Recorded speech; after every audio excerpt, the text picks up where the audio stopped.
Right. The greatest scam, and this is not restricted to America at all, this is in every developed country, is the idea that somehow the people have bought into that they actually have or retain some control over their government.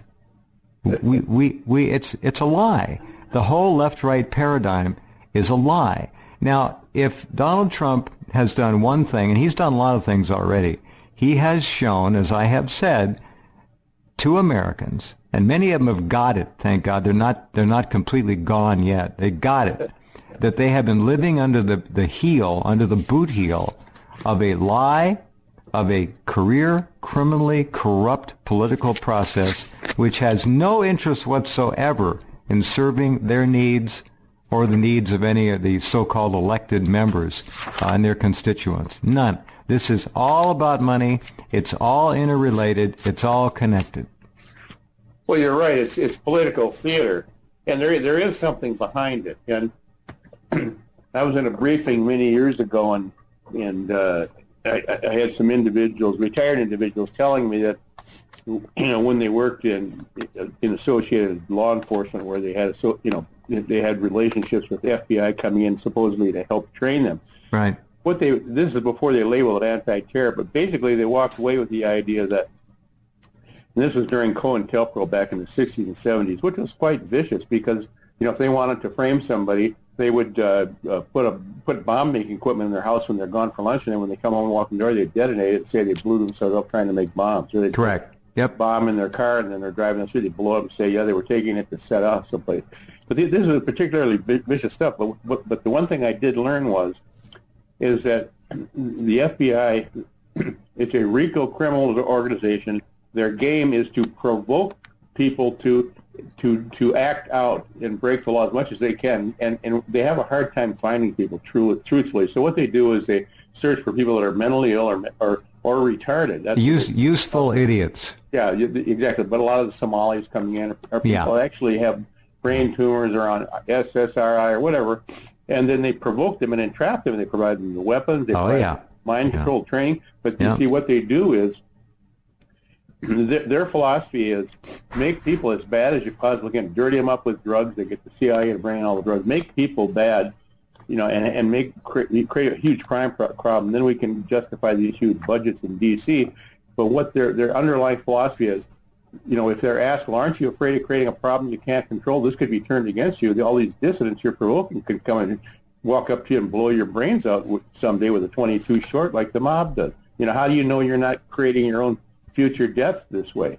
And the answer always is, oh, you don't understand. We have all this electronic surveillance. Back in the 70s, they were doing sneak and peeks and putting in little microwave transmitters in the outlets, and but you couldn't. These are like quarter size back then. You can imagine with that. Now they're the size of a nail. They can walk by with a nail gun and shoot it into your siding and pick up everything inside. They can do it through your house wiring. Sure. All these various means. So their philosophy is we surveil everything so close that once they do something, we will intervene and step in, and if they're plotting how to stage revolution, we'll go in there, and when they're at lunch, we'll put bombs in there, and then we'll detonate them when they walk in the door. We will what's called a deviation amplification. We will amplify their patterns to the point of deviancy. Interesting. Very interesting term. Deviation amplification. That's good. That's good. That's what but anyway, the point is, so I was thinking about this, Jeff, and now what we have is these provocations did not stop with the official end of COINTELPRO. Of course, now we have a new COINTELPRO. People think that COINTELPRO is still going on. It's history. It's old. But it's still there. They got new names, new technology. It's a whole different generation. It's all new. And the thing is, the surveillance is so outrageous now. Like the FBI flies these planes with X-ray machines on it, and people, they'll use this variable aperture stuff, ground penetrating radar. They'll go right down into your house and see where you're sleeping, and you may agree or not disagree, but I've been told by pretty highly placed people that it's common knowledge in the intelligence community that Bill and Hillary were CIA.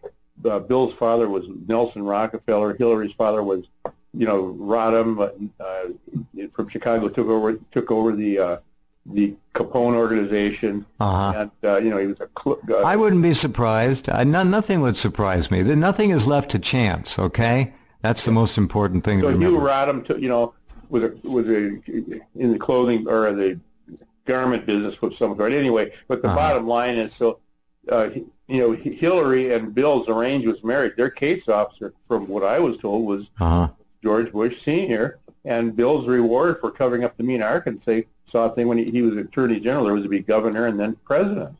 And he has a horrible history of all the sexual abuse. And well, he's a rapist. He's a felon, multi-felon rapist.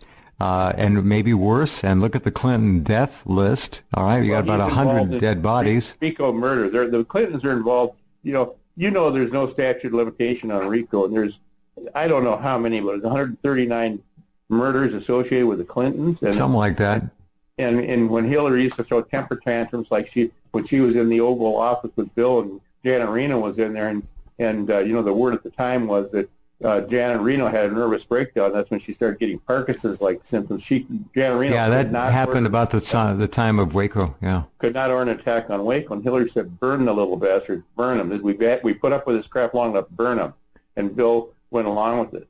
But Reno, it was a mess after that. She couldn't even speak without shaking all the time. You remember that? she was broken, finished. She just went away. And Hillary, it didn't bother her the least. These little kids were all burned. No, she is a true psychopath.